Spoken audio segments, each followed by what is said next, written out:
In uMake, you can edit curves by moving the control points of a curve. Tap once on a single curve to enter into edit mode. You will see control points appear.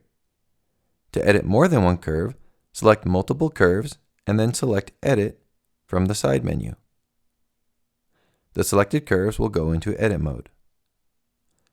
Once you see the control points, you can change the shape of a curve by moving the points like this. Tap on a point to select it.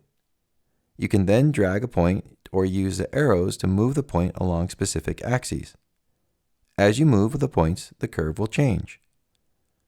You can select multiple points at once by tapping on them. Or you can use the lasso tool and draw a selection around the points you wish to move. To deselect points, simply tap on selected points again. You can also use the lasso tool and draw a small selection on empty space to deselect multiple points at once. As you select, move, and deselect control points, you will see how your curves will change. When you are done editing, tap the green check mark to exit edit mode.